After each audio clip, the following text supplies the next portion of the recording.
This is, well, it's kind of hard to pin down what this is. In a more literal sense, this is a Sony XV-C900 video multicolor corrector. Basically, it's a fancy post-processing beast for composite and S-video signals. Sony is big on video and broadcasting equipment, so it makes sense they'd make something weird like this. I'm not sure what year this was made. Let's leave that to editing Akbakuku to say if you saw any dates on the chips inside when I open this up later. It looks like this thing was made around 1991. This is one of those things where when you see it at a thrift store, it immediately catches your eye. All those knobs, buttons, and joysticks make for a very weird-looking video device. If we take a look at the back, we can see it's only meant for composite and S-video. No component here, but that really doesn't matter. Hardly anything used component. And most things that did, you could do over HDMI now anyway. Alright, so I've hooked up my Atari Jaguar to this, and we're ready to see how this thing works. So, first thing you should know is that what you're seeing right now is actually unmodified. If I push bypass here to disable the bypass, we can see it actually looks quite a bit worse. Now, you can do a split screen here and compare both sides at once, and when we get to this screen, we can see how much worse off the side that it's actually doing the modifications on is compared to the original. But we can tweak it just a tad and get it quite a lot closer. And now it's almost impossible to distinguish which side is which, and if we disable the split screen here, we can see that it looks pretty good. Now if we go back and forth between the two, we can see that the output from this unit actually looks a lot sharper. It's clearly doing some kind of processing on the pixels that makes them a little bit crisper. Now, it could just be a sharpening mask that it's applying, but I have a suspicion that it's doing a bit more than that. Now that we have the colors dialed in to match a bit better, let's go ahead and take a look at what this does. So I'm going to do split screen, and this will allow us to see the difference between the original on the right and the modified on the left. So, this thing's self-stated main claim to fame is the ability to do color balancing. Now, we can color balance the dark colors and the light colors separately. Now, the ability to distinguish those is a little difficult. Now, we can obviously also do gamma and hue and color saturation. Now, one thing I'm really not quite sure about is the microphone input here.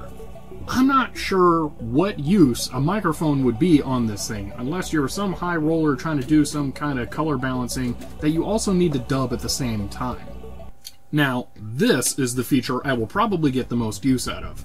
This allows you to select 4 separate video inputs, although you do only get 2 composite and 2 S-video. You gotta admit, this is probably the coolest looking thing that can act as a video switcher. But that's just the left side of the controls. The right side is much more interesting. Now, first I'm going to go all the way over to this knob on the right, which doesn't appear to do anything. This is actually used to set a back color or backdrop. What backdrop do I hear you say? Why, this one. This is where this thing gets really interesting, but also really confusing to me. You can transition between your main video source and a selection of different colors and color bars with either a fader or a wipe transition. You can even set an automatic wipe down here.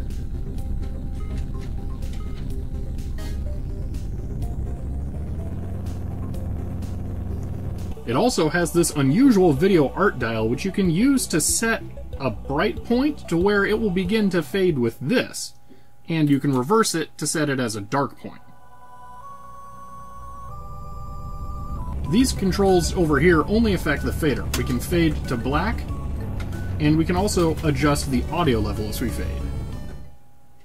Just a couple more buttons. We can reduce some chroma noise, which you can see around the clouds in this area. That might actually look better. Yeah, I'm going to leave that on. And we can reverse the image. Now, one thing I haven't been able to figure out is why anyone would want to transition to these weird backdrops. My best guess is that Sony must have also sold some kind of chroma key hardware that could look for a specific color in a video signal and mix two separate video sources together. But this color bar signal clearly indicates that this unit could do this itself. Why wouldn't they have just put another input on the rear to have your own custom backdrop image? That gives me an idea.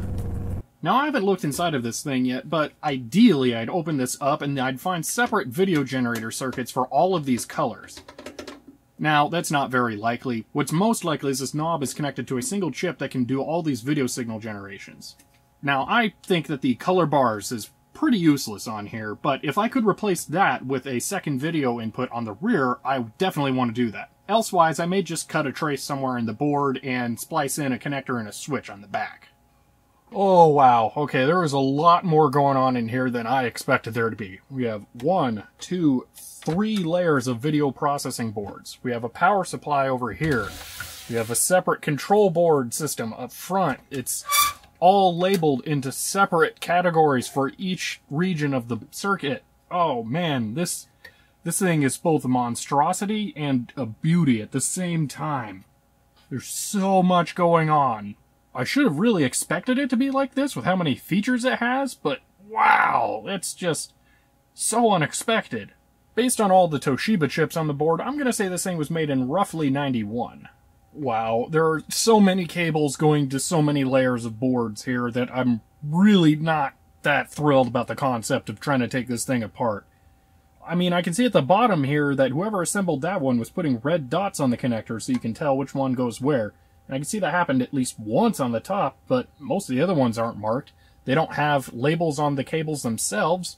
They have these yellow things down here, but they seem to be just for wire management. This just looks like an absolute nightmare to try and put back together. I may have been dealt a pretty solid break, though, because the very first section on the top of the board, right at the front, is labeled Back Color Gen. This may be the generator for the color signals that we can transition to. However, I traced all these wires down to where they go, and none of them go up front to the knob.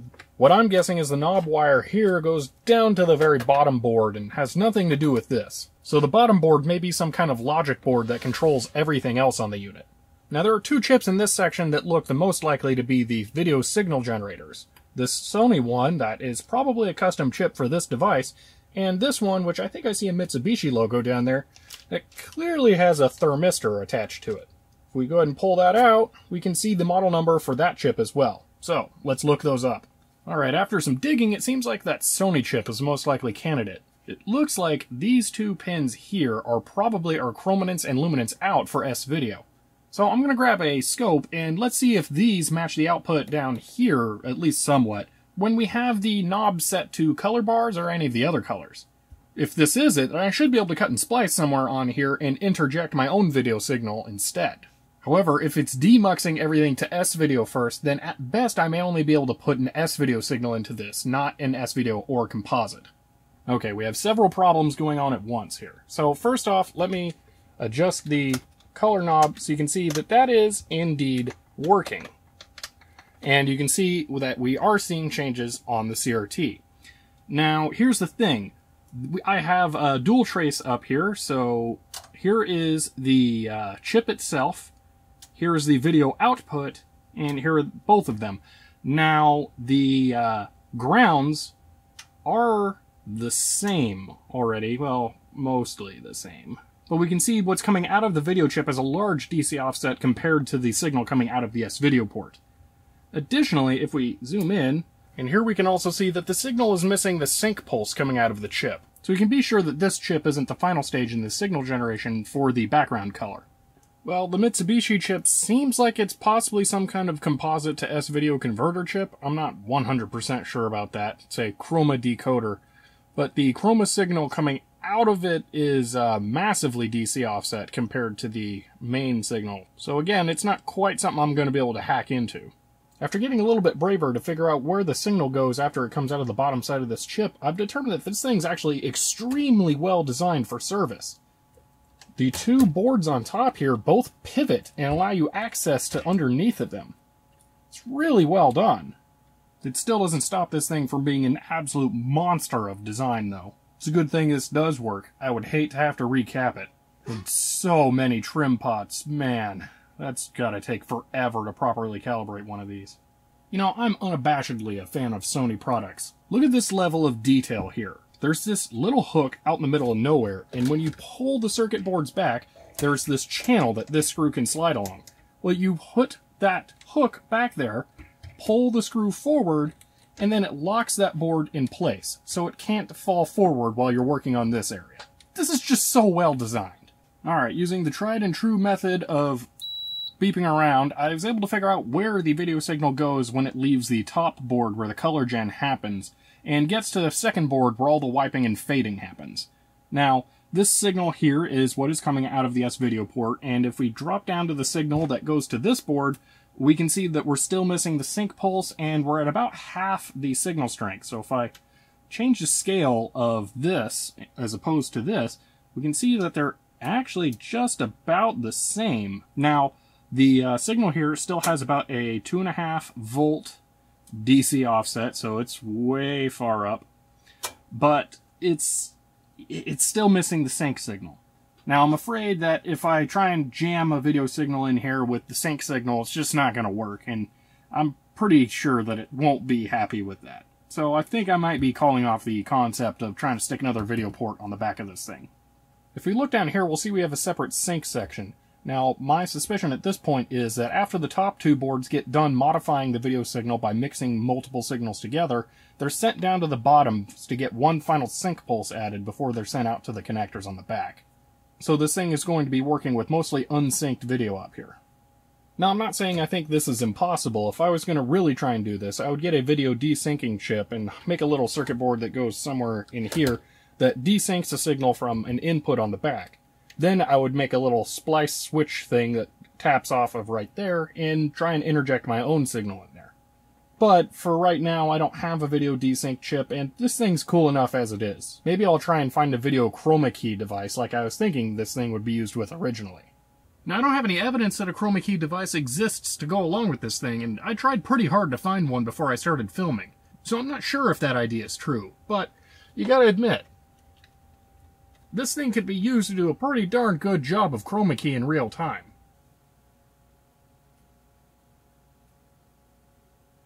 Well, I think this makes for an interesting look at the Sony Multi-Video Color Corrector XVC900.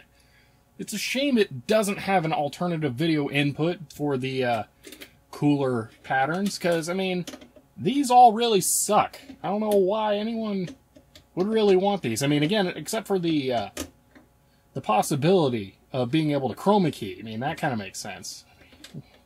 But outside of being able to chroma key, there's really not a whole lot of reason to. So, I don't understand. I'm going to have to try and track down a chroma key device, because it just has to exist to make this make any sense at all. Now, I did determine this is the highest end model they made for a video color corrector. There is an XVC 700. It seems to only allow you to color balance the whole image at once, not light or dark, and it doesn't deal in S-Video.